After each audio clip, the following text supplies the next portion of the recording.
ধূমপান, মদ্যপান বা যে কোনো রকমের ড্রাগ সেবন স্বাস্থ্যের পক্ষে ক্ষতিকারক। উক্ত গল্পে কিছু ক্ষেত্রে নৃশংসতা, ভয়াবহতা, নগ্নতা তথা শারীরিক বা মানসিক বিকারের উল্লেখ থাকতে পারে। সেই কারণে গল্পটি প্রাপ্তবয়স্ক শ্রোতাদের জন্য প্রযোজ্য। আশা করি দারোগার ডায়েরির শ্রোতা বন্ধুগণ গল্পটিকে বিবেক দিয়ে বিচার করবেন। গল্পের স্বাদ সম্পূর্ণভাবে উপভোগ করতে গেলে হেডফোন কিংবা ইয়ারফোনের ব্যবহার প্রস্তাবিত।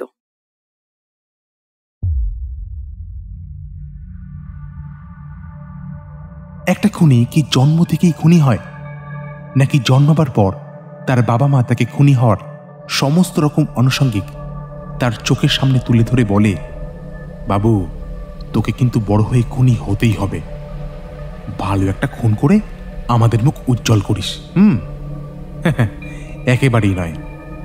একটা খুনের পেছনে একটা গল্প থাকে। হতে পারে সেই গল্প প্রতিশোধের, হতে পারে আকস্মিক কোনো দুর্ঘটনা যাতে উদ্দেশ্য হয়তো প্রাণনাশ ছিল না, কিংবা মনে করুন কোনো রহস্য ফাঁস হওয়ার জন্য।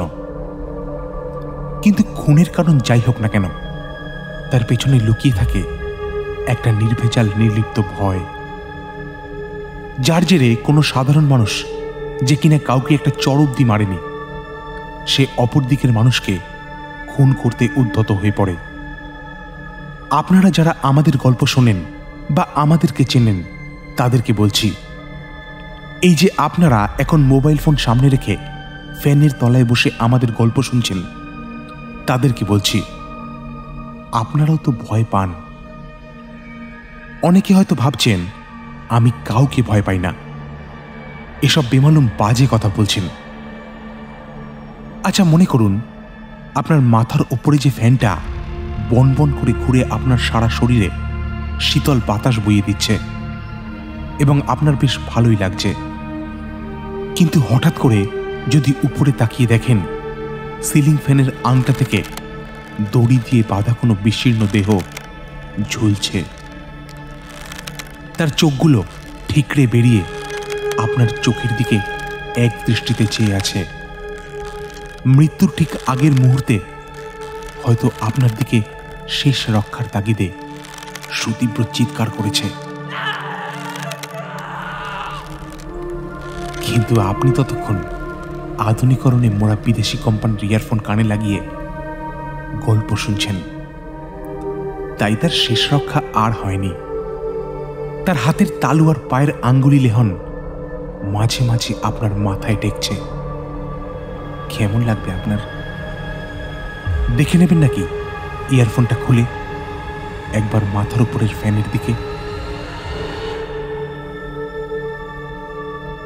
আজকের গল্পের প্রধান উপকরণ ভয়। এ ভয় সে ভয় নয় যাকে হয়তো আপনি সঠিক উদ্যম আর অধ্যবসায় দিয়ে জয় করেছেন। এই ভয় মৃত্যু সম, যার জেরে প্রাণ দিতে হয়েছে সামনের মানুষটাকে। আমি তখন হাওড়া জেলার চন্দ্রপুর থানায় পোস্টেড, আর এখন মানে এই মুহূর্তে কনস্টেবল জয়দীপ হালদারকে নিয়ে যেখানে দণ্ডায়মান সেটা আদ্যপান্ত একটা ক্রাইম সিন। থানা এলাকা থেকে 3 কিলোমিটারে অবস্থিত মোহনা অ্যাপার্টমেন্ট। মফস্বল এলাকা, তাই হাতে গোনা কয়েকটা ফ্ল্যাট। তারই মধ্যে শহরাঞ্চলের কোলাহলকে উপেক্ষা করে নির্মাতা সুরজ সাউ বলে একজন অবাঙালি এটা বানিয়েছেন। চারিদিক এখনো সবুজে মোড়া বনাঞ্চল, তার মাঝেই গড়ে উঠেছে মোহনা অ্যাপার্টমেন্ট। এখনো কনস্ট্রাকশন ওয়ার্ক অব্যাহত, কিন্তু বেশ চড়া দামে বিকিয়ে গেছে এই ফ্ল্যাট। তারই মধ্যে চাঞ্চল্যকর একটা ঘটনা মোহনা অ্যাপার্টমেন্টকে একেবারে বর্ণময় করে তুলেছে।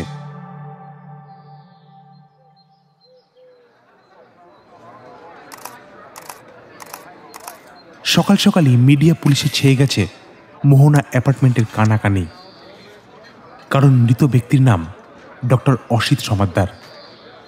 এলাকার বেশ নামী ডাক্তার, যদিও নামী কথাটার মধ্যে আমার বেশ আপত্তি আছে, কারণ নামী হতে গেলে প্রতিযোগিতা দরকার, আর এখানে তেমন আর কোনো ডাক্তার নেই।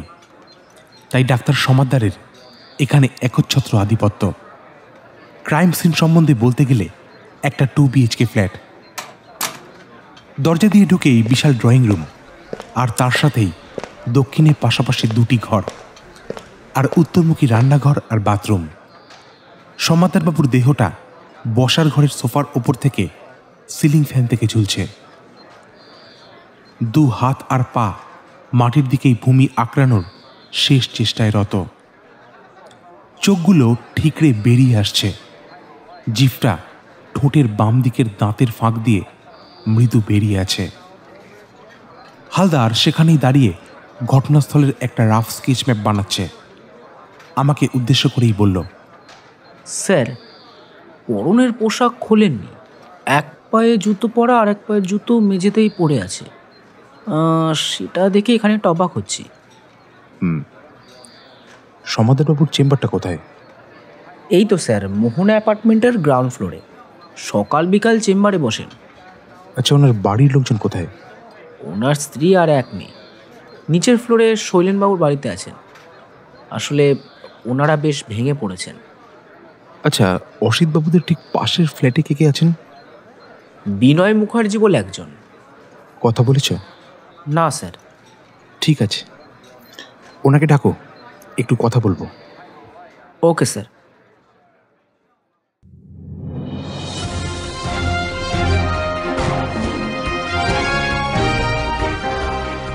আজকের বিশেষ খবর। দর্শক বন্ধুদের আগেও জানিয়েছি, শহরের নামকরা ডাক্তার অসিত সমাদ্দারের রহস্য মৃত্যু। আপনারা দেখছেন এক্সক্লুসিভলি YTV বাংলার পর্দায়। এই মৃত্যু সংবাদের পাশাপাশি আরেকটি চাঞ্চল্যকর তথ্য আমাদের হাতে এসেছে।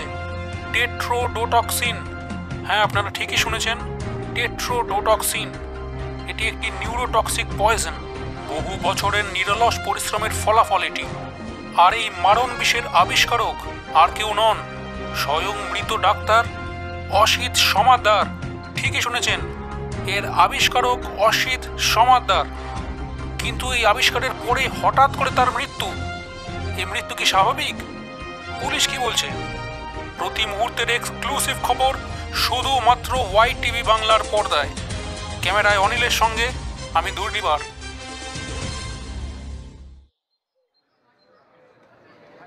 সমাদ্দারবাবুর বডিটা এতক্ষণ নামানো হয়েছে।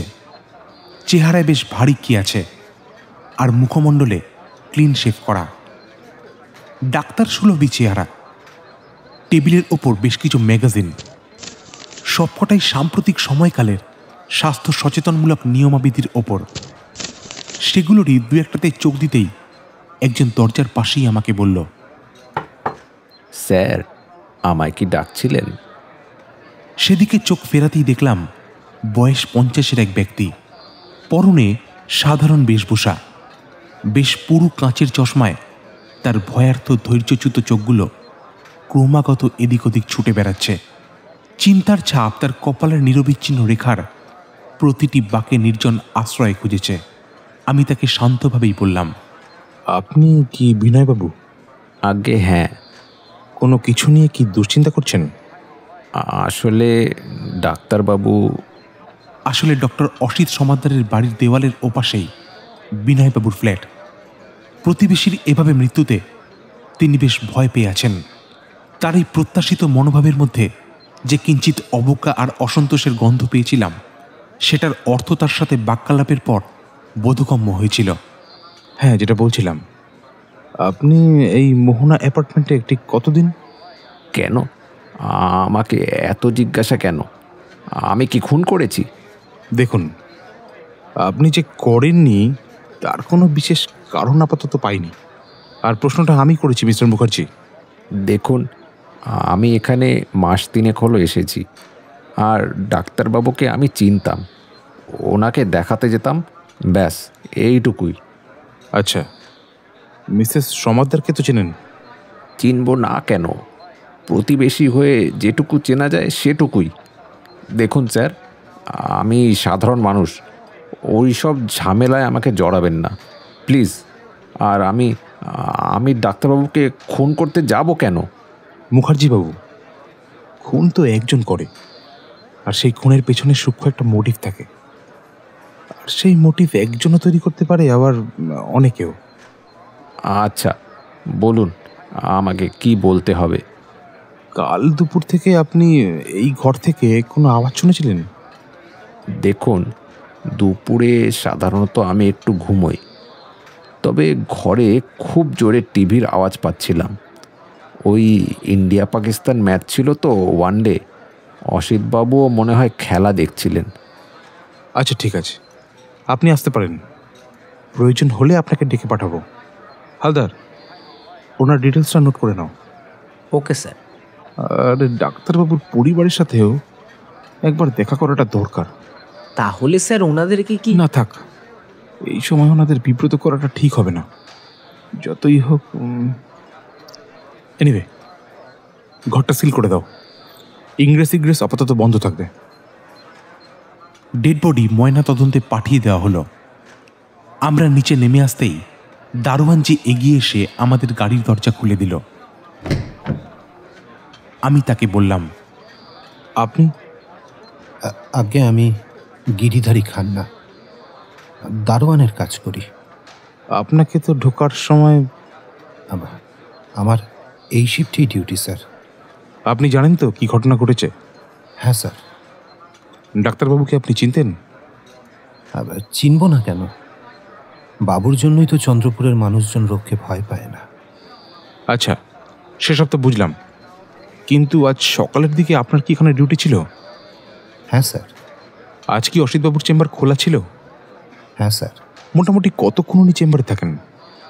ওই তো সকালে 8টার দিকে বসেন, দুপুরের দিকে একবার উপর ঘরে চলে যান, আবার বিকালের দিক করে মানে ওই সন্ধেবেলায় বসেন। আচ্ছা, আজও কি ঠিক একই সময় উনি উপরে গেছিলেন? হ্যাঁ, ওই দুপুর 1টা নাগাদ। আচ্ছা গিরিধারী বাবু, অ্যাপার্টমেন্টে সিসিটিভি নেই? আগে না বাবু, নতুন ফ্ল্যাট, সেগুলো এখনো হয়ে ওঠেনি। আচ্ছা। হালদার পাশ থেকেই গিরিধারী বাবুকে প্রশ্ন করল, আচ্ছা, আপনি যখন ডিউটিতে ছিলেন এটা তো বলতে পারবেন যে কে কখন উপরে গেছে আর কে কখন নেমেছে? আসলে সবটা বলা। কেন, আপনি কোনো রেকর্ড রাখেন না? অচেনা কেউ এলে আপনি তাকে জিজ্ঞাসা করেন না যে তিনি কে, কোথা থেকে এসেছেন বা কার কাছে যাবেন?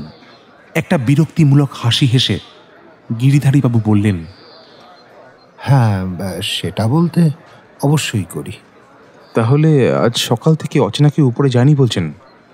হ্যাঁ, সেরকম কাউকে তো দেখিনি। শেষ প্রশ্ন করব, অসিত সমাদ্দারের অ্যাসিস্ট্যান্ট কেমন মানুষ? আগে কেমন বলতে, ওই আর কি, ওই সেরকম কারুর সাথে কোনো কথা বলেন না। ডাক্তারবাবুর সাথে আসেন, সারাদিন ওই ক্লিনিকেই থাকেন, আবার রাতে চলে যান। ঠিক আছে। আমি পকেট থেকে একটা সাদা কাগজ বের করে আমার পার্সোনাল ফোন নম্বরটা ওনাকে লিখে দিলাম। গিরিধারী বাবু সহসা সেটা গ্রহণ করল। আমি তাকে বললাম, অসিতবাবুর স্ত্রী আর কন্যাকে একবার থানায় যেতে বলবেন। আসলে এ সময় হয়তো কথা বলার মতো পরিস্থিতি নেই, আর সন্দেহজনক কিছু দেখলে আমাকে জানাবেন। মনে রাখবেন, আপনি আমার খাস লোক, তাই আপনাকে ভরসা করে নিজের নম্বর দিলাম। একগাল হাসি সহযোগে মাথায় কোনো রকমের টুপিটা পরে আমাকে একটা স্যালুট জানালো। আমি প্রত্যুত্তরে তা ফিরিয়ে দিয়ে ওনাকে বিদায় জানালাম। মোহনা অ্যাপার্টমেন্টের সামনে থেকে গাড়ি নিয়ে থানার উদ্দেশ্যে রওনা দিলাম। খুন নাকি আত্মহত্যা সেটা নিয়ে ভাবছি। মানসিক অবসাদের কোনো কারণ আছে কি না জানি না, যদি ওনার পরিবারের সাথে এখনো কথা বলা হয়নি। হালদার আমাকে বলল, কিন্তু এত ক্লিয়ারলি কিভাবে বলছেন স্যার? অসিতবাবুর বডি আমি নিজে সিলিং ফ্যান থেকে ঝুলন্ত অবস্থায় নামিয়েছি। আমি হালদারকে উপেক্ষা করেই ড্রাইভারকে বললাম, অজয়, সামনের কোনো চায়ের দোকানে একটু দাঁড়াবে। স্যার, এখানে টিঙ্কু বৌদির চায়ের দোকান আছে, হেভি বানায়। চায়ের দোকানের সামনে গাড়ি দাঁড় করিয়ে অজয়কে বললাম, আচ্ছা অজয়, এখান থেকে মোহনা অ্যাপার্টমেন্টের দূরত্ব কত হবে? ওই স্যার 1-1.5 কিলোমিটার হবে। আচ্ছা, এখানে অসিত ডাক্তারের চেম্বার ছাড়া আর কোনো ডাক্তার নেই? না স্যার, এখানকার লোক ওর কাছেই যায়। এই যে ছেলেটার যে শরীর খারাপ সে খেয়াল আছে? এই বিকেলবেলা মদ গিলে এছো? বৌদি 3টে লিকার একটা গোল প্লেট। হ্যাঁ স্যার, একটু বসতে হবে, জল বসিয়েছি সবে। কি গো বৌদি, চিনতে পারছো? হ্যাঁ, অজয় নাকি? বাবা, বৌদিকে মনে পড়লো তাহলে? আর আসা হয় না, এই স্যারের সাথে সবসময় থাকি, তাই এপাশে তো ঝামেলা হয় না, তাই আমাদের আর আসা হয় না। আমি কথোপকথনের মধ্যেই যেন বিনা অনুমতিতে প্রবেশ করলাম। আপনার নাম? মালতী। সবাই ওই টিঙ্কু বলেই ডাকে গো স্যার। মানে আর কি, ওই নামেই সবাই চেনে আমাকে। আচ্ছা মালতী দেবী, আপনার ছেলের কি হয়েছে? আর বলবেন নি স্যার, ছেলেটা সারাদিন রোদে রোদে ঘুরিয়ে ওড়ায়, খাওয়া নেই, চোখে ঘুম নেই, এসেই পুকুরে ডুব দেবে, 2 ঘন্টার নিচে উঠবে না। আর ওর বন্ধুগুলোও হয়েছে সব। আর আমার বরটাকে দেখেন, নিয়ে যান তো, 2 দিন আটকে জেলের ভাত খাওয়াবেন, আর আপনাদের ওই লাঠি দিয়ে আচ্ছা করে দুঘা দেবেন, তাহলে যদি ঠিক হয়। আচ্ছা আচ্ছা, ছেলেকে ডাক্তার দেখিয়েছেন? আরে বাপু, দেখানোর জন্য কাল নিয়ে তো গেছিল, ডাক্তার থাকলে তো দেখাবো, অনেকক্ষণ বসে চলে এসেছি। আচ্ছা, আপনি কোন ডাক্তারের কাছে নিয়ে যাওয়ার কথা বলছেন? কেন? অনিমেষ ডাক্তার, উনি তো ভগবান, ওই অসিত ডাক্তারের চেম্বারেই বসেন। এত ভালো ব্যবহার, ডাক্তার নয়, সাক্ষাৎ ভগবান। উনি চোখ দিয়ে দেখেই সব বুঝে যান। আচ্ছা, তা অনিমেষ ডাক্তার ছিল না? না বাবু, কিন্তু আপনাদের এত প্রশ্ন কেন? না না, এমনি আমরা ওনাকে দেখেই ফিরছি। ও ঠিক আছে, পুলিশ দেখলেই ভয় লাগে বাপু, কি না কি বলে দেব, তারপর আমাকে নিয়েই টানাটানি করবেন। আমি আর কিছু বলবো না বাপু, মাফ করেন, চা দিচ্ছি খান। আচ্ছা, অসিতবাবু কেমন ডাক্তার? জানি নে, ওনার সেরকম নাম ডাক নেই, সবাই ওই অনিমেষ ডাক্তারের কাছেই যায়। উনি কথাবার্তা বলেন, তারপর অনিমেষ ডাক্তারই ওষুধ লিখে দেয়, ওই খেয়েই আমরা ভালো হয়ে যাই। কেন, কিছু হয়েছে নাকি বাবু? না না, ঠিক আছে, ধন্যবাদ। চায়ের ভারে চুমুক দিতেই ডাক্তারখানা সম্বন্ধে অনেক তথ্য যেন অজান্তেই কানে ধেয়ে এলো। আমরা চায়ের ভার ফেলে থানায় ফিরে এলাম।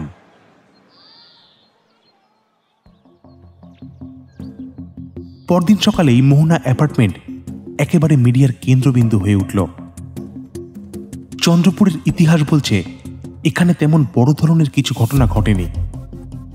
কালে ভদ্রে এহেন অবিচ্ছিন্ন কিছু ঘটনা চন্দ্রপুরকে যদিও মিডিয়ার মুখাপেক্ষী করেছে, তবে তাও খুব সীমিত সময়ের জন্য। আপাতত মোহনা অ্যাপার্টমেন্টের রুম নম্বর 16 তথা অসিতবাবুর ক্লিনিক কর্ডন করা আছে। ডেড বডি ময়না তদন্তে প্রেরণ করে আমরা অধীর আগ্রহে অপেক্ষারত। মিডিয়া এবং আপামর সকলেই খুব সহজেই এটাকে আত্মঘাতী বলে আখ্যা দিয়েছে, কিন্তু আমার এতে যথেষ্ট আপত্তি আছে, কারণ আত্মহত্যারও একটা মোটিভ থাকে। পারিপার্শ্বিক লোকজনকে জিজ্ঞাসাবাদ না করে শুধুমাত্র পরিস্থিতিগত দ্রব্যাদি পর্যবেক্ষণ করে কোনো দৃষ্টান্তমূলক পরিণামে উপনীত হওয়া আমার ধর্মে নেই।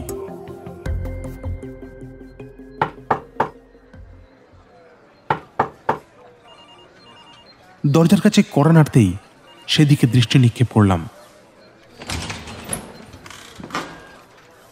সমরেশ বাবু কি আপনি? সাদা শাড়ির আঁচলে আবদ্ধ এক সুদর্শনা নারী, তার শাশ্বত সৌন্দর্য যেন ঠিকরে বেরোচ্ছে। মুখে প্রসাধনের লেশমাত্র নেই, কিন্তু লাবণ্যময়ী রূপের ছটায় এক মুহূর্তের জন্য হালদার আর আমার চোখ আটকে গেছিল। হ্যাঁ, কিন্তু আপনি? আমি মিসেস সমাদ্দার, অসিত সমাদ্দার আমার স্বামী। আপনার নাম? অনুসূয়া সমাদ্দার। আচ্ছা আচ্ছা, বসুন। আপনার মেয়ে? মেয়ে মানসিকভাবে খুব ভেঙে পড়েছে, ওকে মামার বাড়ি পাঠিয়েছি। আচ্ছা আচ্ছা, আমার কাছে কিছু জিজ্ঞাসা থাকলে বলুন। আচ্ছা ঠিক আছে, কিছু প্রশ্ন ছিল আপনার কাছে। আপনার স্বামীর মৃত্যু কি আপনি আদৌ স্বাভাবিক বলে মনে করেন? আমি কিছুই বুঝতে পারছি না। তাহলে আপনি বিশ্বাস করছেন এটা খুন, তাই তো? এই মৃত্যুতে কে বা কাদের হাত আছে বলে আপনার মনে হয়? দেখুন, আপনাকে আসলে আমি একটা কথা বলতে এসেছি, সেটা অবশ্যই হয়তো আপনি জানতে পারতেন, তাও আমার আগে বলে দেওয়াটা উচিত বলে মনে হয়। অসিত আমার দ্বিতীয় পক্ষের স্বামী। আমরা ভালোবেসেই বিয়ে করেছিলাম। আপনার প্রথম পক্ষের স্বামী? সুনীল রায়চৌধুরী, নামকরা industrialist. We have separated. Asit বাবুর সাথে পরিচয়? আমি এক সময় ওনার পেশেন্ট ছিলাম। আমাকে এক সময় মৃত্যুর হাত থেকে রক্ষা করেছিল। বিয়ের প্রস্তাবটা ওর কাছ থেকেই আসে।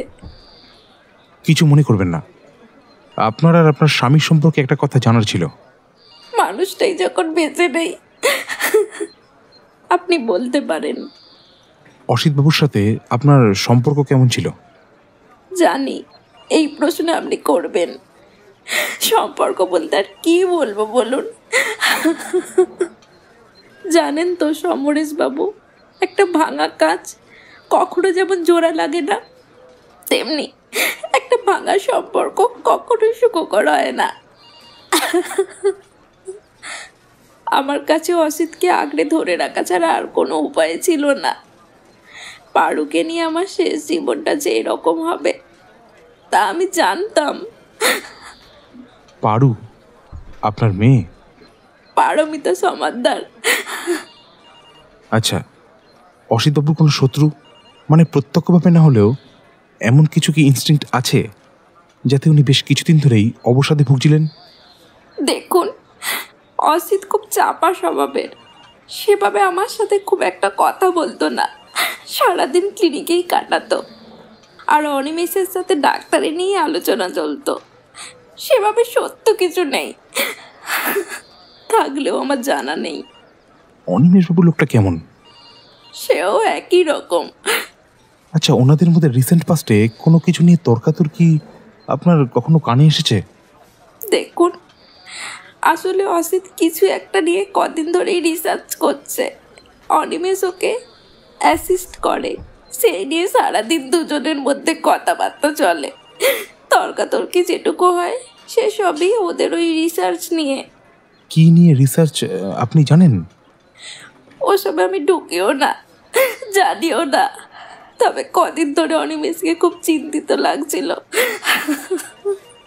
আমি জিজ্ঞাসা করি, কিন্তু কোনো সদুত্তর পাইনি। এতগুলো কথা এক নিমেষে বলে গেলেন ভদ্রমহিলা। পাশে হালদার এক টেবিলের ওপাশেই মুখ ফিরিয়ে ডায়েরির পাতা পেনের খোঁচায় কানায় কানায় ভরে ফেলেছে। তার কারণ অনুসূয়া সমাদ্দারের কথায় বেশ রহস্য আছে। ডাক্তারবাবুর জীবনের প্রতিটা অধ্যায় বেশ জটিল। একদিকে চন্দ্রপুরে ওনার ডাক্তারির একচ্ছত্র আধিপত্য, তাই আর্থিক ও মানসিক অবসাদের কোনো কারণ নেই। যদিও তার মৃত্যুর এখনো কোনো কুলকিনারা লাগর পাওয়া যায়নি।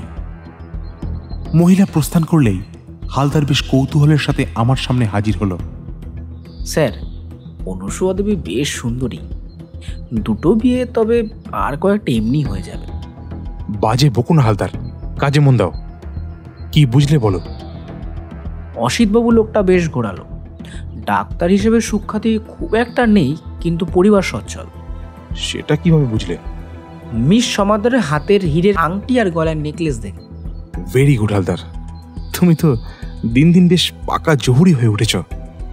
তোমার প্রমোশন আটকায় কে? থ্যাংক ইউ স্যার, কিন্তু আংটিটা হয়তো বিয়ের গিফট বা সেরকম কিছু হতে পারে। আর কিছু হালদার? নেকলেসটা সবসময় পরার মতো।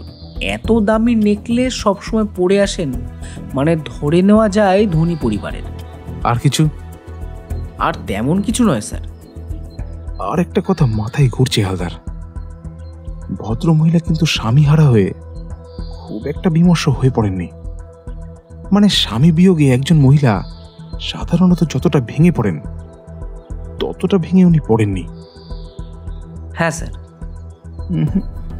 কিন্তু হালদার, আরো দুজনকে এখনো জিজ্ঞাসাবাদ করা বাকি। পারু আর অসীম ডাক্তার এই জুনিয়র, আপনি কি এই দুজনের কথা বলছেন? হ্যাঁ, বিকেলের দিকে না হয় একবার যাব, আর আশা করি বিকেলের মধ্যে পোস্টমর্টম রিপোর্টটাও হাতে চলে আসবে। বিকেলে দামিনী ম্যাডামও ফিরছেন গুজরাট থেকে। বিকেলেই বেশ কিছু প্রশ্নচিহ্নের তালিকা করে আর সেগুলো উন্মোচনের আশায় ভর করে মোহনা অ্যাপার্টমেন্টের দিকে যাত্রা শুরু করলাম। দামিনীর সাহায্য এই তদন্তে অপরিহার্য ছিল, কারণ ফিমেল সাইকোলজি বোঝার ব্যাপারে দামিনীর চুরি মেলা ভার। কেসের ব্যাপারে হালদারের থেকে ব্রিফ ও আগেই নিয়ে নিয়েছে, আর সে মতোই আমাদের ত্রিনয়নকে সাথে নিয়েই আমাদের যাত্রা শুরু হলো।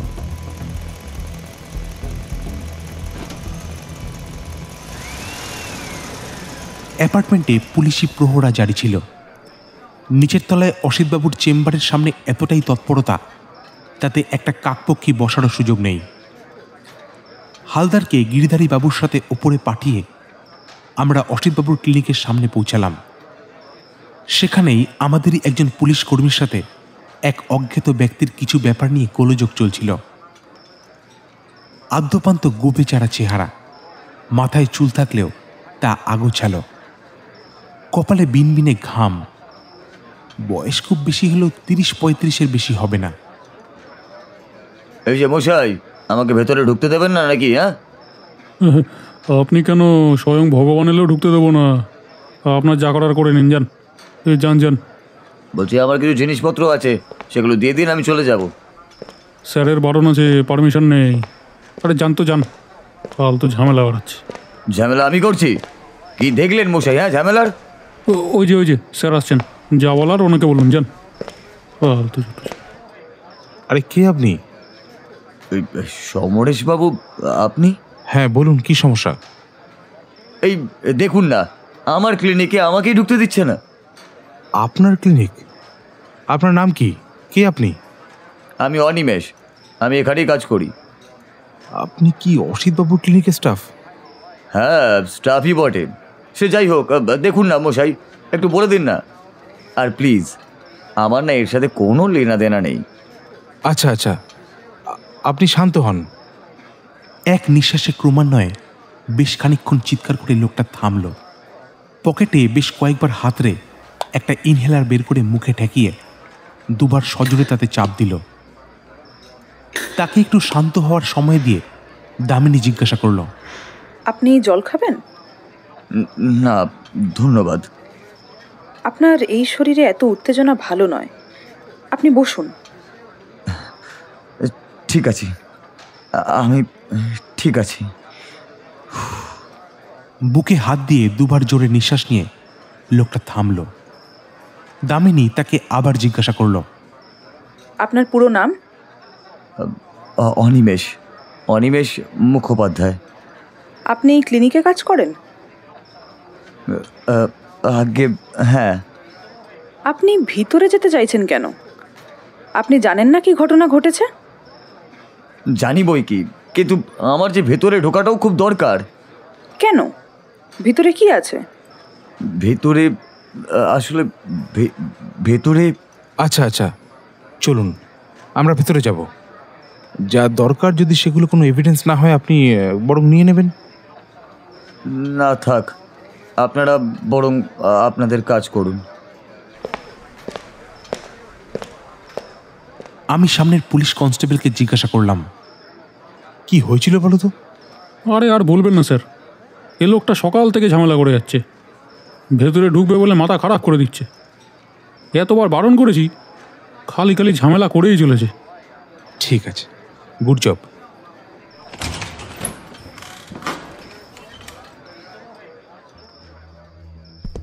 আমরা একে একে ভেতরে ঢুকলাম। ছোট্ট দুটো রুম, এক পাশে একটা টেবিল আর দুটো চেয়ার পাতা। বাম দিক অর্থাৎ উল্টো দিকের দেওয়ালে অনেকগুলো তাক, যাতে বেশ কিছু ওষুধ রাখা আছে। টেবিলের সামনে একটা ছোট তাকিয়া পাতা আছে। দেওয়ালে একটা ছোট্ট দেওয়াল ঘড়ি, ভেতরের ঘরে আর একটা টেবিল, আর তাতে বেশ কিছু ডাক্তারি সরঞ্জাম রাখা আছে। আর তেমন উল্লেখযোগ্য কিছুই নেই। নিচের কিছু ব্যাগপত্রের দিকে দামিনী নিচু হয়ে দেখার চেষ্টা করছে।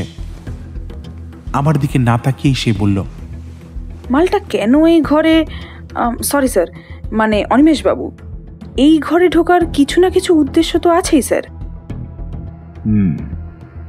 তেমন উল্লেখযোগ্য কিছু দেখছি না। দুটো ব্যাগের মধ্যে থেকে একটা ছোট ডায়েরি বের করলো দামিনী। দু একটা পাতা উল্টে আমায় দেখিয়ে বলল, স্যার দেখুন। প্রথমে কিছুটা আশ্চর্য হলেও পরে বুঝলাম কিছু রাসায়নিক ফর্মুলা আর নতুন কিছু ওষুধের নাম ছাড়া সেগুলো আর কিছুই নয়। যদিও সবই আমাদের অজানা, আর সেটাই স্বাভাবিক। চোর পুলিশের ঘেরাটোপে বিজ্ঞান মনস্কতার ছোঁয়া ভুলতে বসেছি। দু একবার ডায়েরির পাতায় চোখ ফেরাতেই দামিনী বলে উঠল, মিসেস সমাদ্দার তো বলেছিলেন যে অসিতবাবু কিছু নিয়ে রিসার্চ করছিলেন। ডাক্তার মানুষ বলে কথা, হয়তো অনিমেষবাবু আর উনি মিলে কিছু আবিষ্কার করছিলেন। হতে পারে। ঠিক আছে, এটা বরং নিয়ে নাও। অনিমেষবাবু হয়তো এটাই খুঁজতে এসেছিলেন, ওনাকে দিয়ে দিও। হ্যাঁ স্যার, লোকটা একটু ঝগড়ুটে হলেও সাদামাটা। আরও বেশ কিছুক্ষণ দেখার পর সেখান থেকে কিছু প্রয়োজনীয় জিনিস সংগ্রহের পর আমরা বাইরে বেরিয়ে আসলাম। হালদার তখনও দেখলাম গিরিধারী বাবুর সাথে জিজ্ঞাসাবাদে বেশ মশগুল হয়ে আছে। আমরা হালদারকে সাথে করেই মোহনা অ্যাপার্টমেন্টে অসিতবাবুর রুমে গিয়ে উপস্থিত হলাম। পুলিশি প্রহরায় মোড়া ঘরটা এখনো যেন রহস্য বুকে আগলে রেখেছে। সেই রাতের ঘটনা যে আদতে কি ঘটেছে তা আমাদের কাছে এখনো অজ্ঞাত। সিলিং ফ্যানের থেকে অসিতবাবুর নিথর দেহটা সেদিন রাতে নামিয়েছিলাম আমরা সকলেই ইনভেস্টিগেশন কিট থেকে ডিসপোজেবল গ্লাভস পরে ঘরের বিভিন্ন দিকে ছড়িয়ে পড়লাম। গিরিধারী বাবুকেও নিয়ে আসা হয়েছে। টেবিলের ওপরে বেশ কিছু বই রাখা আছে, সেগুলো সবকটাই বন্ধ। হালদার প্রশ্ন করল, স্যার অসিতবাবু দুপুরবেলা তো ঘরে এসেছিলেন, দুপুরে খাবার খেয়ে একটু বিশ্রাম নিয়ে তারপর আবার ক্লিনিকের জন্য বেরিয়েছিলেন। সে সময় যদিও পারমিতা দেবী আর অনুসূয়া ম্যাডাম ছিলেন না, সবই তো স্বাভাবিক ছিল। আমি গিরিধারী বাবুকে জিজ্ঞাসা করলাম, আচ্ছা গিরিধারী বাবু, ঠিক কটার সময় অসিতবাবু ওপরে এসেছিলেন? আগে ওই 1টা নাগাদ। আচ্ছা, প্রতিদিনই কি উনি একই সময় উপরে আসতেন? হ্যাঁ স্যার। তারপর কখন আবার ক্লিনিকে যেতেন? আবার 4টে নাগাদ। আচ্ছা হালদার, অনুসূয়া দেবী যেন বডি কখন রিকভার করেন? স্টেটমেন্ট বলছে ওই 3:30 নাগাদ। অর্থাৎ স্যার যা ঘটেছে তা 1টা থেকে 3:30-এর মধ্যে। আমি ধরে নিলাম যে এসে ফ্রেশ হয়ে লাঞ্চ করতে ওনার সময় লেগেছে ওই 40 মিনিট মতো। মানে ধরো 1:40 থেকে 3:30-এর মধ্যে যে কোনো এক সময়। হ্যাঁ স্যার। আচ্ছা গিরিধারী বাবু, এই সময়ের মধ্যে বাইরের কেউ মোহন অ্যাপার্টমেন্টে প্রবেশ করেছিল? কিছুক্ষণ এদিক ওদিক তাকিয়ে গিরিধারী বললেন, না স্যার, সেরকম তো কেউ আসেনি। কথাটা শেষ করার আগেই ফোনটা হঠাৎ বেজে উঠল। Hello, Samaresh Roy speaking.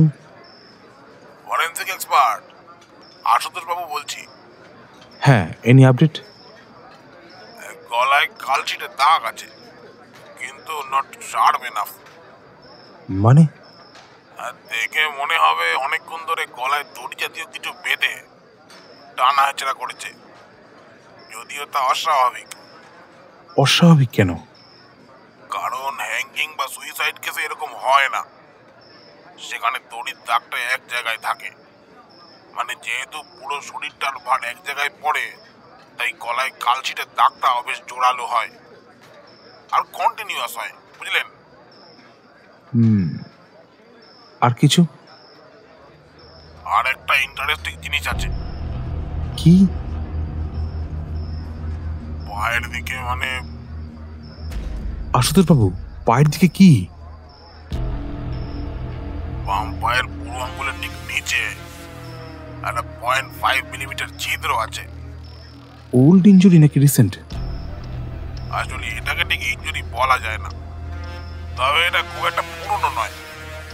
Cause of death কি strangulation? Unexpected and unknown poison. আমি কিছুক্ষণ নির্বাকভাবেই ফোনটা কানে ঠেকিয়ে রেখেছিলাম।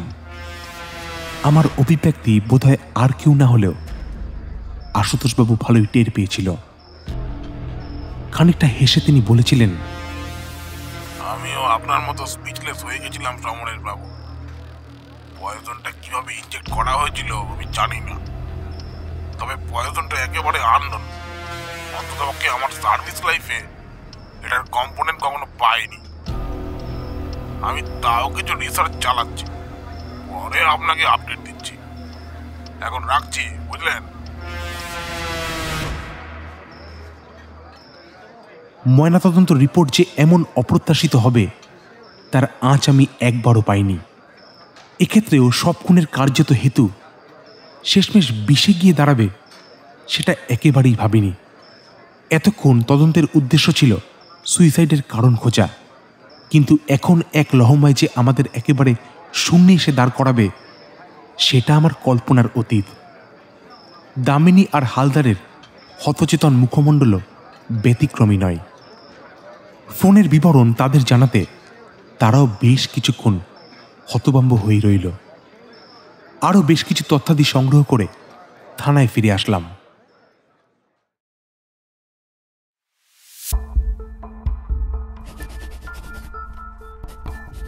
ইনভেস্টিগেশন রুমে বোর্ডের উপর পেন চালিয়ে পরপর লিখে গেলাম অসিতবাবুর পারিপার্শ্বিক সমস্ত লোকের নাম। রহস্যের বৃত্ত ছোট করার অছিলায় কখন যে বৃহতাকৃত গোলকে পরিণত হবে সেটা আমাদের ধারণার বাইরে ছিল। আরও বেশ কিছুক্ষণ এভাবেই কাটল। দামিনী আর হালদার দুজনেই তাদের ডায়েরির পাতায় মনোনিবেশ করেছে, হয়তো নতুন কোনো মোড় কিংবা মিসিং লিঙ্ক কিংবা অজ্ঞাত কোনো কারণ বা হেতুর খোঁজে। অনেক কিছুই একসাথে যেন শিহরিত করেছে আমাদের। ময়না তদন্তের খুঁটিনাটি রাতারাতি হাতে পড়ল মিডিয়াতে, আর তাতেই বেঁধে গেল ধুন্ধুমার কাণ্ড। থানার অনতি দূরে এমন নজিরবিহীন ঘটনার প্রকোপ পড়ল প্রথমে থানার উপরেই। উদ্দেশ্যহীন কিছু মানুষের সহজ টার্গেট হয়ে উঠল থানা, আর যার জেরে পরিস্থিতি হাতের বাইরে যেতেও দেরি হল না। ঘণ্টাখানেকের মধ্যেই হাজার হাজার মানুষ প্ল্যাকার্ড নিয়ে ভিড় জমাল থানায়।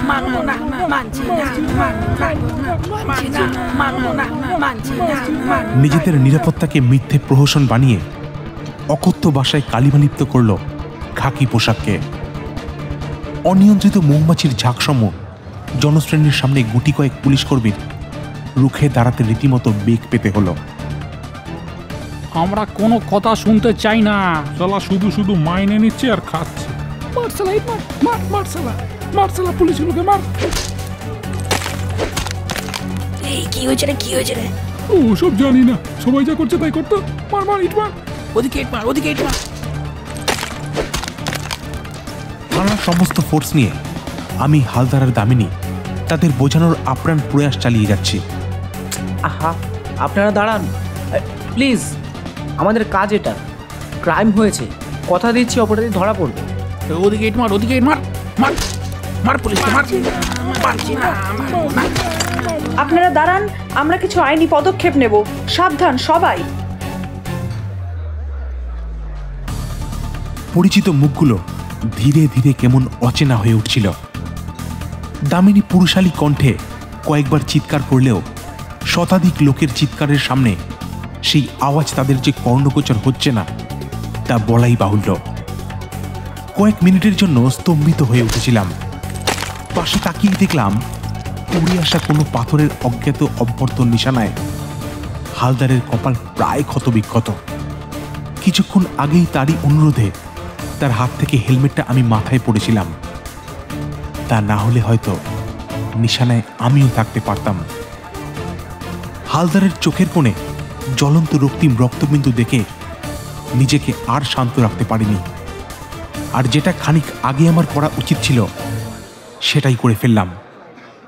পাশেই একজনকে হালদারকে ধরে বসাতে বলে চেঁচিয়ে উঠলাম, Damini and all force ready to be deployed, start lathi charge. কয়েক সেকেন্ডের মধ্যেই গুটি কয়েক সুসজ্জিত পুলিশ কর্মী সামনে এগিয়ে মিলিয়ে গেল জনরোষের দিকে। এবারের পুলিশ আগের মতো সমঝোতায় ব্যস্ত নয়, বরং নিজের যুক্তিতে অটুট থেকে কাঁধে কাঁধ মিলিয়ে প্রতিশোধের আগুনে জ্বলে ওঠা ঝলকানো বারুদ। যে বারুদের গুটি কয়েক দগদগে আঁচ শতাধিক মিথ্যাচারী জনরোষের ওপর আঘাত আনতে শুরু করেছিল।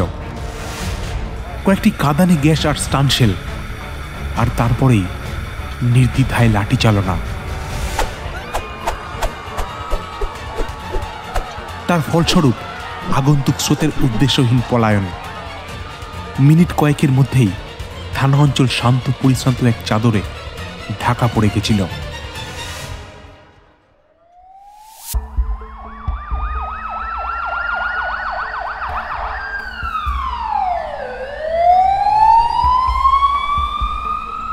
হালদারকে স্থানীয় হাসপাতালে স্থানান্তর করে আমরা পুনরায় তদন্তে মনোনিবেশ করেছি।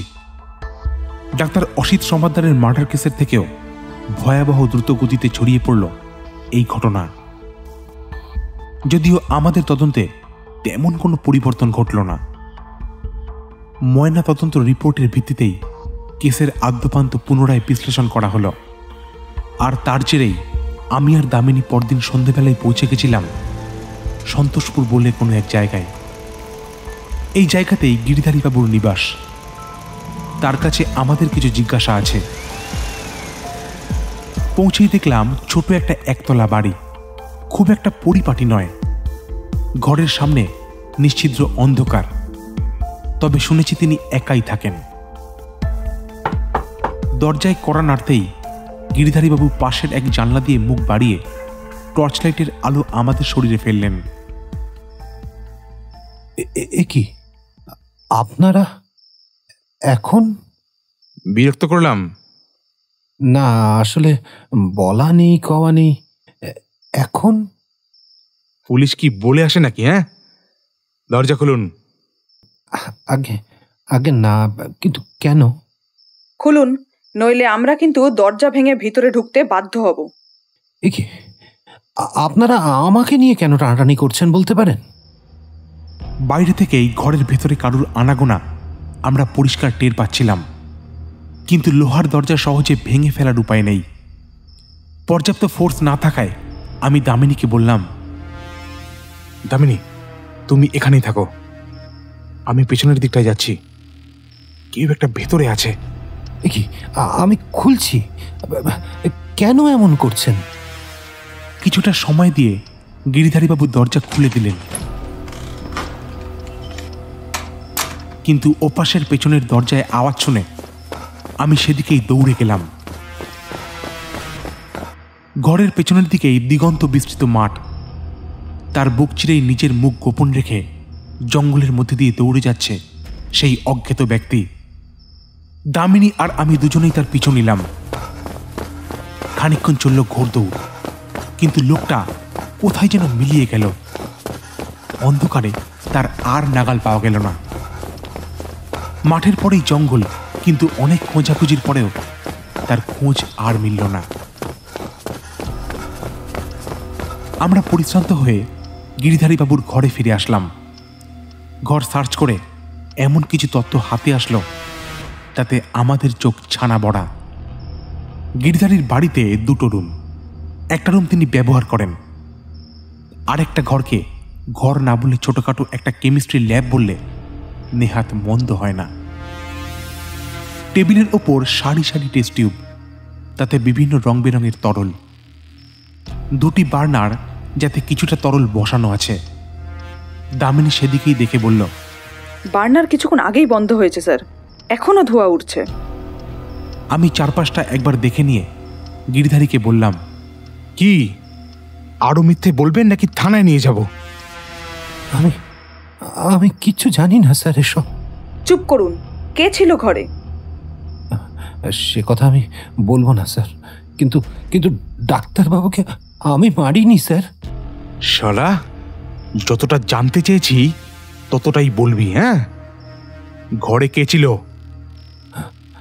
আমি আমি বলবো না স্যার। হার্ডকোর ক্রিমিনাল স্যার, এভাবে হবে না।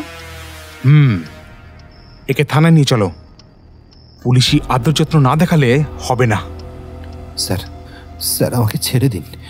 এখানে যাই হোক না কেন, তার সাথে অসিত বাবুর মারা যাওয়ার কোনো সম্পর্ক নেই। আমাকে ছেড়ে দিন স্যার। চুপ কর। বয়স্ক লোক ভেবে তোকে প্রথম দিন ছেড়ে দিয়ে আমার ভুল হয়েছে। চল চল।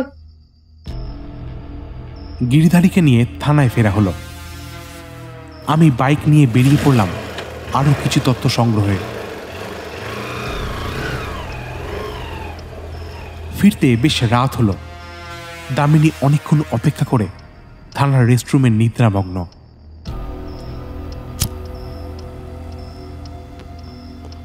একটা সিগারেট ধরিয়ে ইন্টারোগেশন রুমে প্রবেশ করলাম। গিরিধারী আমাকে দেখেই বলতে শুরু করলো, আমাকে ছেড়ে দিন না স্যার, আমি কিচ্ছু করিনি। আচ্ছা, কিছু প্রশ্ন করব, ঠিকঠাক উত্তর দিলে ছেড়ে দেব। আচ্ছা স্যার। সেদিন দুপুর 1টার পর থেকে 3টে অবধি অসিতবাবুর ক্লিনিকে কে কে এসেছিল? ঠিকঠাক বলবি। দুপুরের দিকে মানে অসিতবাবু উপরে চলে যাওয়ার পর? হ্যাঁ। একটা মহিলা এসেছিল। কেন? আগে ডাক্তার দেখাতে। অসিতবাবু ছিল না, তাহলে নিশ্চয়ই অনিমেষবাবু দেখেছিলেন, তাই তো? হ্যাঁ। মিথ্যে কথা। আর কত মিথ্যে বলবি গিরিধারী? মনে রাখিস, তুই যত মিথ্যে বলবি ফাঁদে ততই পড়বি। আমি সত্যি বলছি স্যার, সত্যি বলছি, বিশ্বাস করুন, সত্যি বলছি। আরো বেশ কিছুক্ষণ নরম গরম সবকিছুই চালানো হলো, কিন্তু গিরিধারী একেবারেই অনড়। তার মুখ থেকে কোনো কথাই বের করা যাচ্ছিল না। এখনো একজনকে জিজ্ঞাসাবাদ বাকি, অসিতবাবুর মেয়ে পারু। শোকস্তব্ধ পিতৃবিয়োগের দুঃখ, কিন্তু এই সময় তার বয়ান রেকর্ড করাটা বেশ দরকার।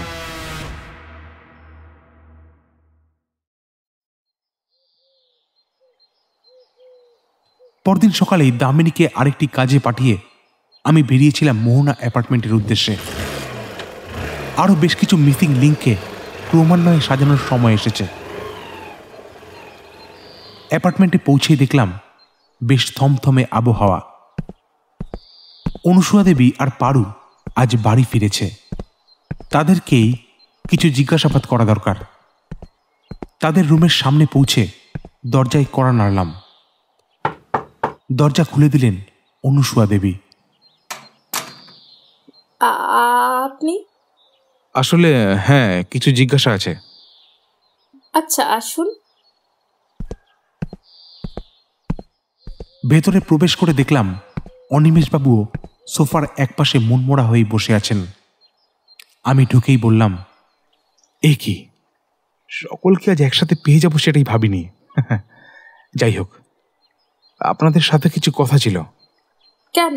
যা কথা আপনাকে তো বলেই দিয়েছি, আবার নতুন কিছু বলার তো নেই। না, অনিমেষবাবু বোধহয় সবটা বলেননি। আমি কি করলাম?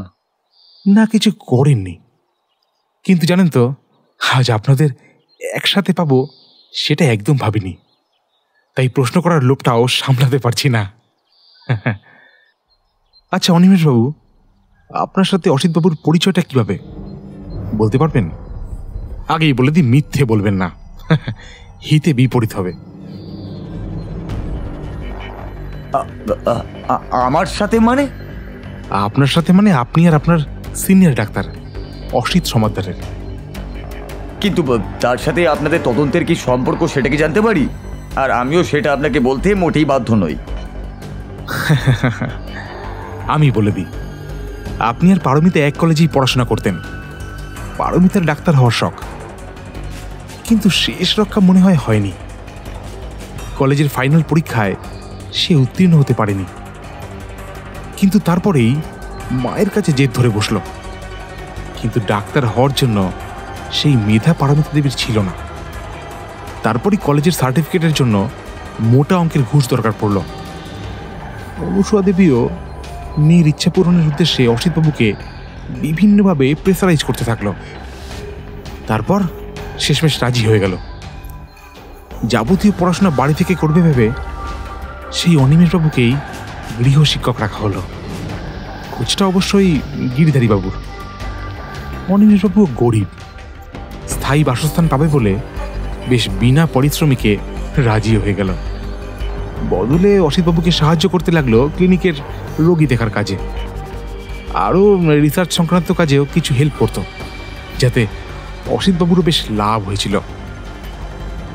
এ পর্যন্ত সবই ঠিক ছিল।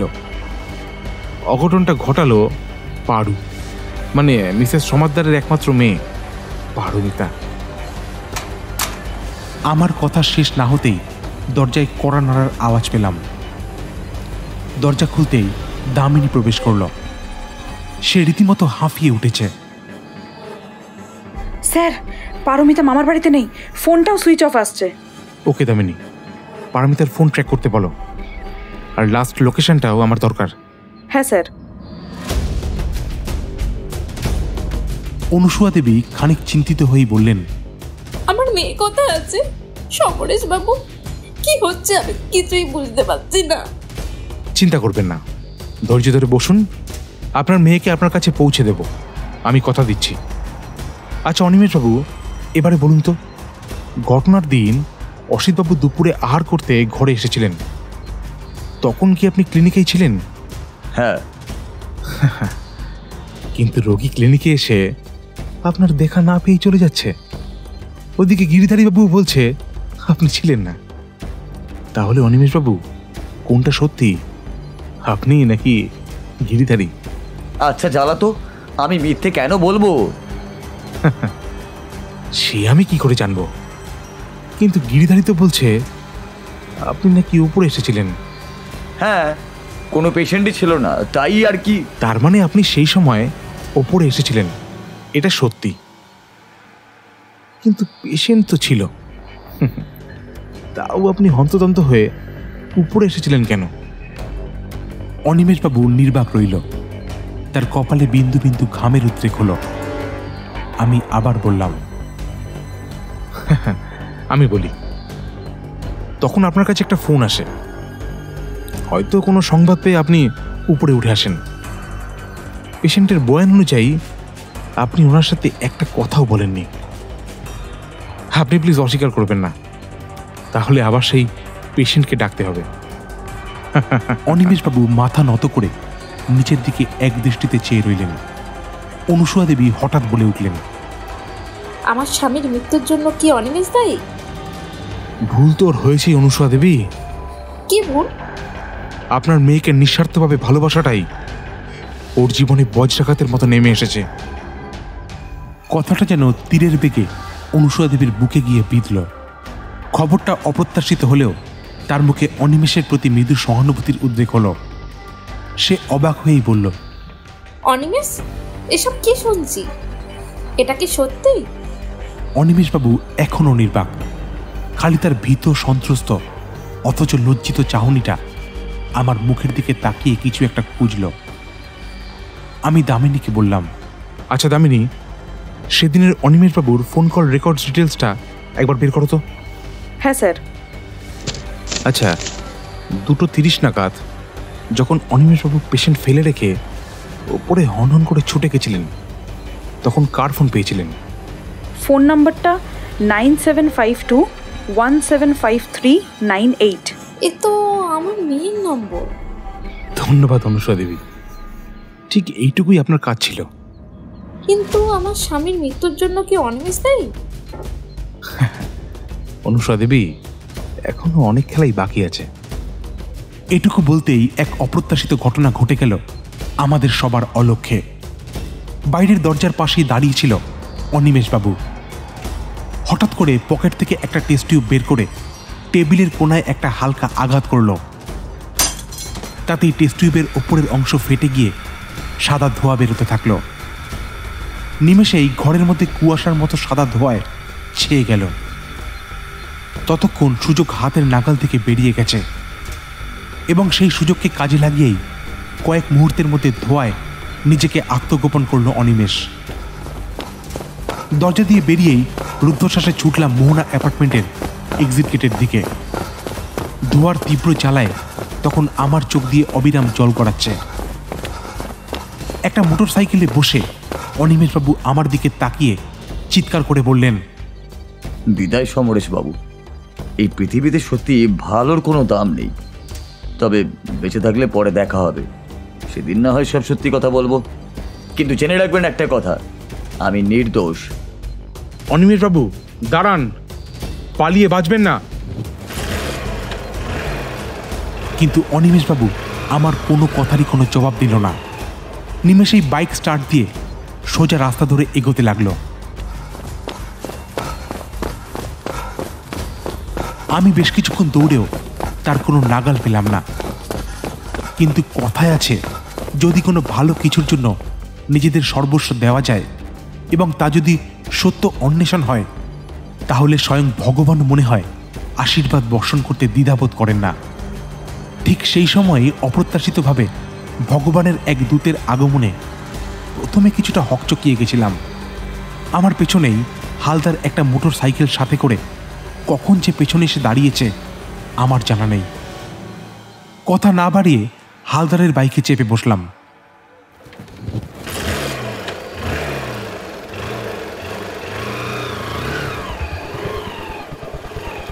স্যার কাল রাতেই সুস্থ হয়ে গেছে।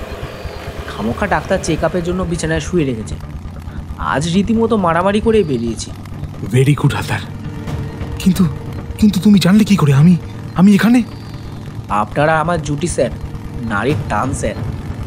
বাজে বকো না, বাইকটা ভালোভাবে চালাও। অনিমেষ পালাচ্ছে, ওকে ধরতে হবে হালদার। চিন্তা করবেন না স্যার, আপনি খালি আমাকে ভালোভাবে ধরে বসুন। বড় রাস্তার উপরে হালদারের মোটর সাইকেল তীরের বেগে ছুটতে লাগলো। খানিকক্ষণ চালানোর পরেই অনিমেষের বাইকের ব্যাকলাইটটা চোখে পড়ল।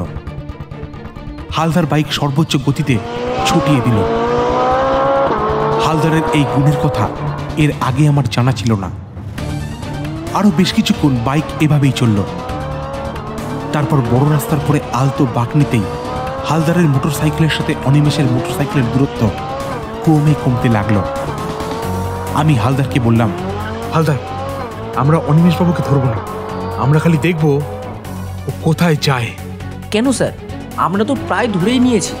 না হালদার, মাঝে মাঝে সত্য উন্মোচনের জন্য কূটনীতিও দরকার। মহাভারত পড়নি হালদার? আপনার উদ্দেশ্য আমি বুঝেছি স্যার। খেয়াল রাখবে অনিমেষ যাতে না বোঝে। স্যার, আমরা যেভাবে আছি অনিমেষবাবু ভাবছেন আমরা হয়তো তার আর পিছু নিচ্ছি না। আমরা নির্দিষ্ট দূরত্ব বজায় রেখেই এগোচ্ছিলাম।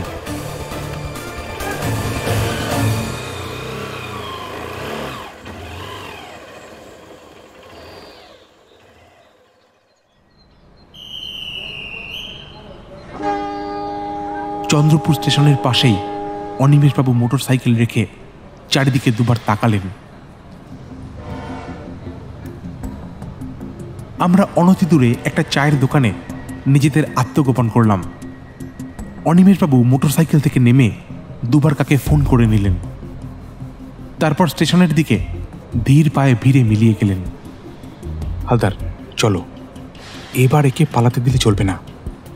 আমার অনুমান এই পালানোর প্ল্যান বহুদিনের, কিন্তু আসল কাণ্ডারিকে সেটা আমাদের ধরতেই হবে। আমরাও ভিড়ের মধ্যে নিজেদের মিলিয়ে দিলাম। ভিড়ের মধ্যে পুলিশি নজর ফেলতে এবার আর ভুল হচ্ছে না। প্ল্যাটফর্মের একেবারে শেষের দিকে এগিয়ে দেখলাম অনিমেষবাবু কিছুটা হেঁটেই একটা সিমেন্টের বেদিতে বসে পড়লেন। আমরাও খানিকটা দূরে দাঁড়িয়ে সবটাই দেখছিলাম। মিনিট দুয়েকের মধ্যেই যে ঘটনা ঘটল তা আমাদের কাছে খুব একটা অপ্রত্যাশিত নয়। অনিমেষবাবুর পাশেই এসে বসলেন এক সৌম্য দর্শনা নারী। সৌন্দর্যের বর্ণনা করলে অনুসূয়া দেবীকেও হার মানায়। তার উজ্জ্বল লাস্যময়ী চোখ দুটো যেন অতলস্পর্শী আবেগে ভরা, যা বেশ খানিকটা দূর থেকেও আমাদের নজর এড়ায়নি। এই নারী আমার পরিচিত, যার সাথে সরাসরি আলাপ না থাকলেও দু একবার ছবি দেখেছি, তাই তাকে চিনতে আমার একেবারেই ভুল হলো না। পারু, অর্থাৎ মিসেস সমাদ্দারের একমাত্র মেয়ে পারমিতা সমাদ্দার। আর দেরি করা ঠিক হবে না, ওদের প্ল্যান বুঝতে আর দেরি নেই। ট্রেনে করে চম্পট দেওয়ার আগেই হালদার সদর্পে এগিয়ে অনিমেষবাবুকে পেছন থেকে জাপটে ধরল। এ কি, ছাড়ুন ছাড়ুন বলছি। অনিমেষবাবু, আর নয়, আর চোর পুলিশি খেলা নয়, অনেক হয়েছে, এবারে থামুন। আপনার এনার্জি লেভেলের বলিহারি মশাই সেদিন অন্ধকারে গিরিধারীবাবুর বাড়ি থেকে পালিয়ে বেঁচে গেছেন। আর এই ভুল করি?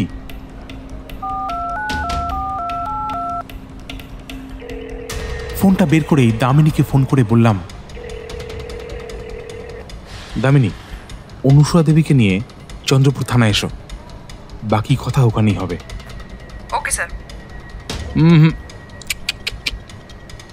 পারমিতা দেবী, আপনি প্লিজ পালাবেন না। আইনি নিষেধাজ্ঞার জন্য আপনাকে এখনো স্পর্শ করিনি, এই সুযোগের সদ্ব্যবহার করবেন না, তাহলে আমাকে কিন্তু অন্য ব্যবস্থা নিতে হবে। আমার এই উক্তির পর পারমিতা দেবী আর কিছুই বলার মতো সাহস পেল না।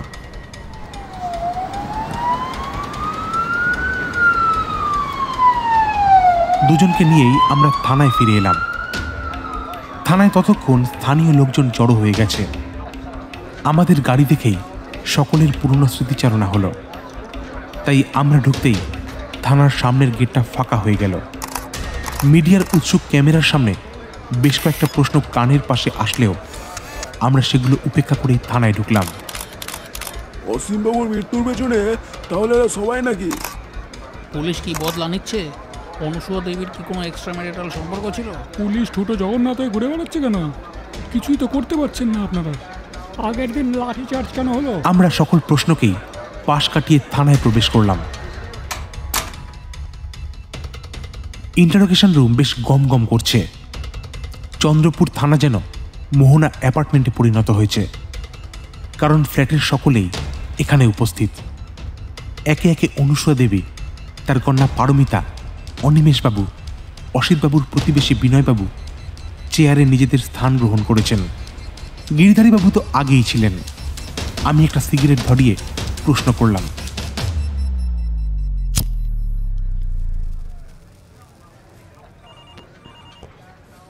ভূমিকা না করেই আমি আসল ঘটনায় আসি। মানে ঘটনার দিন দুপুর 1টা থেকে 3:30, মানে ওই 2.5 ঘন্টার নিপুণ কারসাজিতেই প্রাণ হারিয়েছিল ডাক্তার অসিত সমাদ্দার। আসল ঘটনা যদিও ঘটেছিল প্রথম 1 ঘন্টায়। আর অনিমেষবাবু, আপনার আসল পরিচয়টা এবার দেবেন প্লিজ।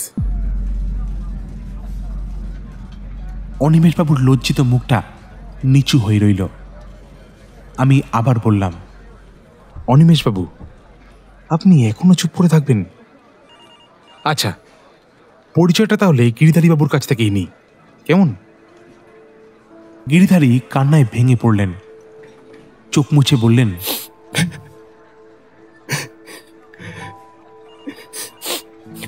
অনিমেষ, অনিমেষ বাবা, আমার মাফ করে দিস। অনিমেষবাবুর নির্লিপ্ত মায়াভরা চোখগুলো এক দৃষ্টিতে যেন চেয়েছিল গিরিধারী বাবুর দিকে। সেটা উপেক্ষা করেই গিরিধারী বলে উঠলেন, অনিমেষ আমার ছেলে, আমার একমাত্র ছেলে, আমার গর্ব। ডিগ্রি কোর্সে ভালো ফল করার পরে পয়সার জন্য ওকে ভালো কলেজে অ্যাডমিশন করাতে পারিনি স্যার। সকলেরই চোখ কপালে উঠল। গিরিধারীবাবুর সাথে অনিমেষবাবুর এরকম পিতা পুত্রের সম্পর্কে সকলেই একেবারে হকচকিয়ে গেল। অনিমেষবাবুর রক্তিম চোখের কোণ থেকে জল গড়িয়ে তার কাঁধের কাছে পড়তে লাগল। আসলে অসহায় বাপের চোখের জল দেখার মতো ক্ষমতা মনে হয় কোনো সন্তানেরই থাকে না। গিরিধারীর মায়াভরা চোখের দিকে আরেকবার তাকিয়ে অনিমেষবাবু বললেন, বাবা চুপ করো বাবা, নিজেকে আর কত ছোট করবে? তুমি যা করেছো তোমার সর্বস্ব দিয়ে করেছো বাবা, যেটা আমার কাছে খুবই দুর্মূল্য। আমাকে আমাকে ভুল বুঝো না বাবা, আমাকে ভুল বুঝো না। বাবাকে শক্ত করে বুকে চেপে ধরলেন অনিমেষবাবু। অনিমেষবাবুর আসল নামটা অনিমেষ খান না। ওনার প্রেসক্রিপশন থেকে আমি প্রথমেই আন্দাজ করেছিলাম, কিন্তু সঠিক প্রমাণের অপেক্ষায় ছিলাম। প্রমাণটা সেদিনই পেয়েছিলাম যেদিন গিরিধারীবাবুর বাড়িতে গেছিলাম। অনিমেষবাবুর আরেকটা সমস্যাও আছে, উনি অ্যাস্থমা পেশেন্ট। সেদিন গিরিধারীবাবুর বাড়ি থেকে পালানোর সময় তাড়াহুড়োতে আপনি আপনার ইনহেলারটা ওখানেই ফেলে যান। তখনও ধারণা করিনি যে গিরিধারীবাবুর সাথে আপনার কি সম্পর্ক। গিরিধারীবাবু, ধন্যবাদ। বিশ্বাস করুন, আমার ছেলে খুন করেনি। ওকে আমি নিজের হাতে মানুষ করেছি। আমি বিশ্বাস করি না যে ও খুন করতে পারে। ওকে আমি এসব কখনো শেখাইনি স্যার। এনিওয়ে, এবারে মূল ঘটনায় আসি। দামিনী, মালতীকে একবার ভেতরে নিয়ে এসো। শাড়ি পরা এক মহিলা ঘরে প্রবেশ করল। তার পরনে একখানা ময়লা শাড়ি, তার হাতে পায়ে ধুলো মাখা। দেখে হঠাৎ হালদার বলে উঠল, টিঙ্কু বৌদি, তুমি ভালো আছো? আমি হালদারের দিকে কটাক্ষ করলে সে লজ্জিতভাবে বলল, সরি স্যার। নমস্কার স্যার। নমস্কার। আচ্ছা মালতী দেবী, সেদিন আপনি যখন এসেছিলেন ঠিক কি হয়েছিল বলতে পারবেন? আমি এসেই দেখি অনিমেষ ডাক্তারবাবু লেখালেখি করছিলেন। পাশেই দাঁড়িয়ে থাকা পারমিতা দেবীর দিকে আঙ্গুলে নির্দেশ করে মালতী দেবী ওরফে টিঙ্কু বৌদি বলে উঠলেন, এই তো এই দিদিভাই এসে ডাক্তারবাবুকে কিছু বলছিল, ওনারা কিছুক্ষণ কথাবার্তাও বলেন। সাধারণ কথাবার্তা নাকি ঝামেলা বা সেরকম কিছু? না, কিছু নিয়ে ওনাদের মধ্যে কিছু কথা কাটাকাটি হচ্ছিল। আমিও তো শুনিনি বাপু, আমার ছেলের তখন খুব জ্বর। ডাক্তারবাবুকে আমি বললেও আমার কথা তিনি শুনছিলেন না। তারপরে ম্যাডাম উপরে চলে যায়। তারপর ডাক্তারবাবুকে আমি আমার সমস্যার কথা বলি, কিন্তু ডাক্তারবাবু খুব চিন্তিতভাবে এপাশ ওপাশ পায়চারি করতে থাকে। তারপর আমার কোনো কথাই সে না শুনে কাকে যেন একটা ফোন করতে উপরে চলে যায়। তারপর আপনি কি করলেন? আমি বেরিয়ে দেখলুম সামনে কেউ নেই। কিছুক্ষণ বসি, তারপর আমি চলে আসি। কেন, গিরিধারীবাবু ছিলেন না? না, কিছুক্ষণ ডাকাডাকি করেছিলাম, কিন্তু কাউকেই পেলাম না। তারপর ওখান থেকে চলেই আসি। একটু মনে করে বলতে পারবেন তখন কটা বাজে? ওই আমি গেছিলাম ওই 1:30 নাগাদ। তারপর ধরুন 15 মিনিট মতো ওখানে ছিলাম। আচ্ছা, ধন্যবাদ, আপনি আসতে পারেন। আমি আবার সকলের দিকে তাকিয়ে প্রশ্ন করলাম, ঘটনা ঘটে তাহলে 1:45 থেকে 2:30টার মধ্যে। বাকি ব্যাপারটা কি পারমিতা নিজেই বলবেন নাকি আমাকেই বলতে হবে? আমার কথা শেষ হওয়ার আগেই অনিমেষবাবু চেঁচিয়ে উঠলেন, উনি আবার কি বলবেন? সমরেশবাবু, সকলেই বুঝে গেছেন খুনটা আমি করেছি, আমাকেই অ্যারেস্ট করুন। আমি বলছি, আর নয় অনিমেষ, তুমি চুপ করো, অনেক হয়েছে। অনিমেষবাবুর কথাটা শেষ না হতেই চিৎকার করে উঠলেন পারমিতা দেবী, আমার বাবা মারা যাওয়ার সময় চেয়েছিল আমি ডাক্তার হই, কিন্তু সেই আশা পূরণ করতে পারলাম না। আশা নিয়ে বাবা মারাও গেলেন। বাবার ইচ্ছে পূরণ করতে আমি ব্যর্থ হয়েছি। মাকে আমি দ্বিতীয়বার বিয়ের জন্য বলি। মা বিয়ে করলেও আমার সৎ বাবা আমাকে কখনোই নিজের মেয়ের চোখে দেখতো না। আমি ছোটবেলা থেকে যা চেয়েছি বাবা আমাকে সব দিয়েছিল। ভেবেছিলাম ডাক্তার হতে চেয়েছি, সেটাও হয়ে যাব। কিন্তু জানেন তো, অনেক চেষ্টা করেও ডাক্তারিটা পাশ করতে পারলাম না। মনটা ভেঙে গেছিল আমার। বাবার মৃত্যুশয্যায় ইচ্ছার প্রকাশটা জেদ হয়ে দাঁড়ালো। সব ছেড়ে দিয়েছিলাম। মা আবার আমাকে শেষ আশা দেখায়।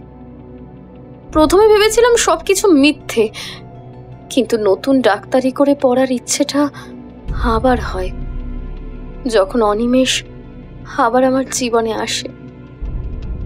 ভালোই কাটছিল জানেন।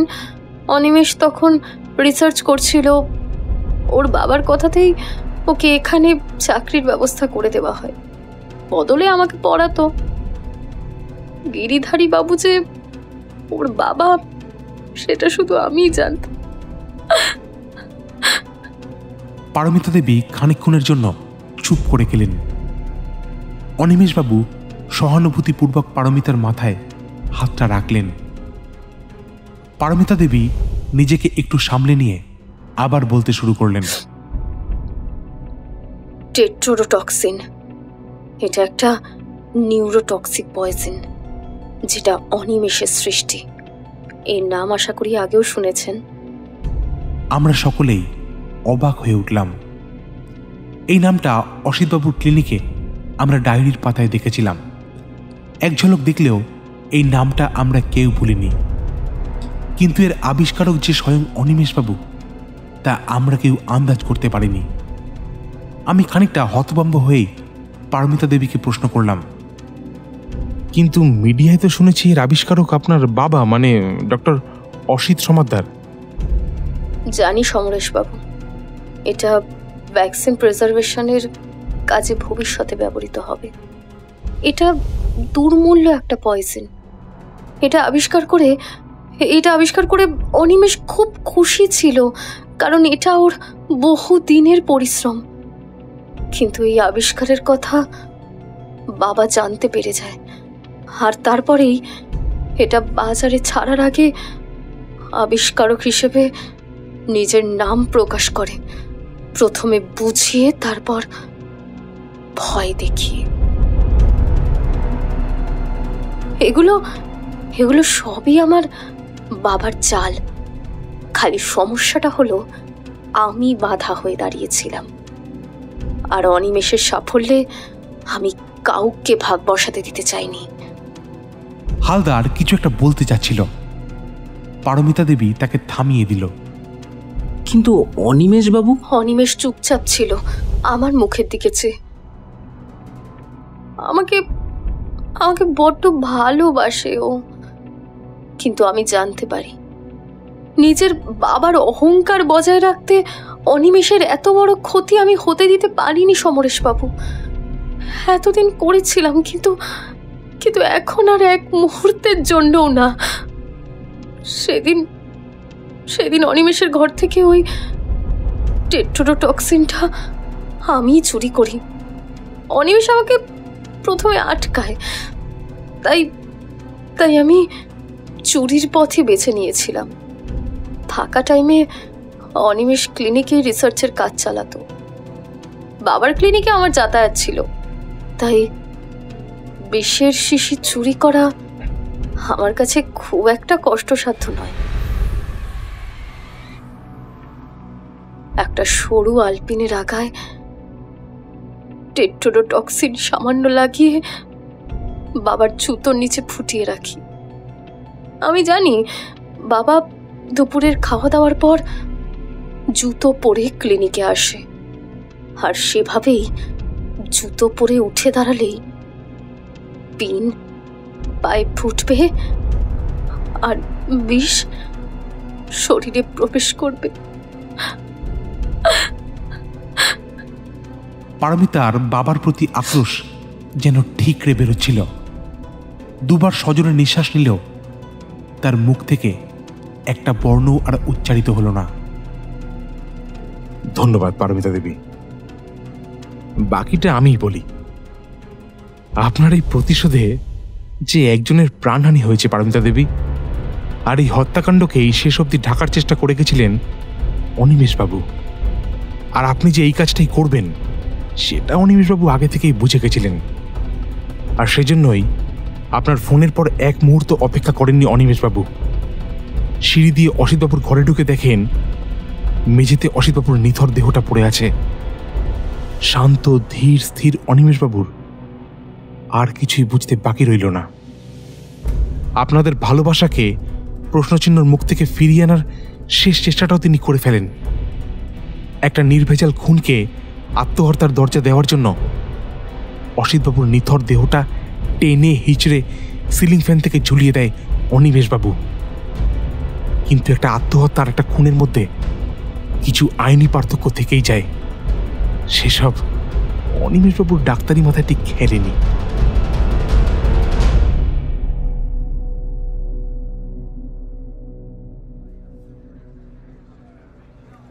অনিমেষবাবুও আর একটা কথাও বলল না। তার নির্লিপ্ত বিস্ফারিত আবেগঘন চোখ দুটো কোথাও যেন পারমিতার বুকে আশ্রয় খুঁজছে। খালি তার গোঙানির মাঝে প্রণয়ের নাম ধরে দুবার আর্তনাদ শুনেছিলাম। কান্নায় লুটিয়ে পড়লেন অনিমেষবাবু। পারমিতা, পারমিতা, এটা কি করলাম আমরা? আমাদের সব স্বপ্ন শেষ হয়ে গেল। তুমি তুমি কেন বুঝলে না? বেশ করেছি। এই জন্মের পাপের শাস্তি এই জন্মেই পেতে হয় অনিমেষ। এত সব পাপের শাস্তি ভগবান দেয় না। আমি না হয় তোমার পরিশ্রমের দাম আমার বাবার মৃত্যু দিয়েই দিলাম। সবাই জানুক এই আবিষ্কার তোমার, এতে অসিত সমাদ্দারের কোনো হাত নেই। আমার ইশারায় দুজনের হাতেই হাত করা পড়ালো হালদার। তাদের গাড়িতে তোলার পর গিরিধারী বাবুকে দেখলাম গেটের মুখে ঠাঁয় দাঁড়িয়ে আছে। ভাগ্যের পরিহাসের জেরে তার ছেলের ভবিষ্যৎ জেলের অন্ধকার কূপে আবদ্ধ হবে। অনুসূয়া দেবী মেয়ের মুখের দিকে তাকিয়ে এক কদর্য হাসি হাসছিল। তার হাসিতে যে ব্যথা আছে সেটা আমরা ভালোই উপলব্ধি করেছি। গিরিধারীবাবুর কাঁধে হাত রাখতেই তিনি যেন কান্নায় ভেঙে পড়লেন। ছেলেকে সংশোধনাগারের অন্ধকার কূপের দিকে এগিয়ে যেতে দেখাটা মনে হয় সব বাবার কাছেই বেদনাদায়ক। কাল সকালেও হয়তো মোহনা অ্যাপার্টমেন্টের সামনে উর্দিধারী গিরিধারী খান্নাকে ডিউটি করতে দেখা যাবে। ডিউটির ফাঁকে ছেলেকে ডাক্তারি করতে দেখার জন্য তার চঞ্চল চোখ দুটো দিশে হারা হয়ে উঠবে। কিন্তু অসিতবাবুর চেম্বারটা খাঁ খাঁ করবে। গিরিধারীবাবুর চোখে আমি এক ফোঁটাও জল দেখিনি। ঠিক কতটা কষ্ট পেলে মানুষ এই জায়গায় দাঁড়ায় আমি জানি না। তিনি সেদিন অনেক কথাই বলেছিলেন, কিন্তু শেষ কথাটা আমি আজও বলিনি। স্যার, আমি বলেছিলাম না যে ছেলেকে খুন করা আমি শেখাইনি, খালি ডাক্তার হয়ে লোককে ভালোবাসতে শিখিয়েছিলাম। সেই ভালোবাসায় আজ তার হাতে হাত করা পোড়ালো।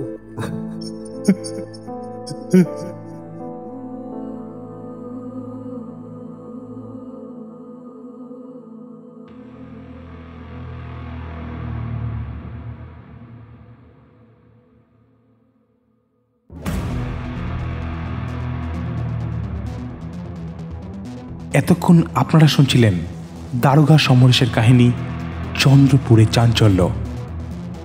এই গল্প থেকে আপনাদের জন্য প্রশ্ন, গল্পে উল্লেখিত টিঙ্কু বৌদির ভালো নাম কি? সঠিক উত্তর কমেন্ট করে জানাবেন। সঠিক উত্তরদাতার নাম পরবর্তী শর্ট ভিডিও এবং দারোগা ডায়েরি চ্যানেলে প্রকাশিত হবে। গল্পের নাট্যরূপ ও গল্প পাঠ সমরেশ। বিনয়বাবুর চরিত্রে বোধিসত্ত্ব, গিরিধারী খান্না প্রদীপ্ত, অজয় স্বর্ণাভ, টিঙ্কু বৌদির চরিত্রে পায়েল, অনুসূয়া সমাদ্দার দেবিকা, অনিমেষ মুখার্জি বুবাই, জনৈক কনস্টেবল দেবায়ন, আশুতোষবাবু স্বর্ণাভ, পারমিতা মৌমিতা, হালদার জয়দীপ, দামিনী সহেলি। এছাড়াও অন্যান্য চরিত্রে Joydeep, Swarnava, Debayan, Bodhisattva. Poster designing Swarnava, sound designing Debayan. গল্পটি ভালো লাগলে লাইক শেয়ার করতে ভুলবেন না। আপনাদের মূল্যবান মন্তব্য কমেন্টের মাধ্যমে জানাবেন। আর দারোগা ডায়েরি চ্যানেলটিকে অতি অবশ্যই সাবস্ক্রাইব করবেন। ধন্যবাদ।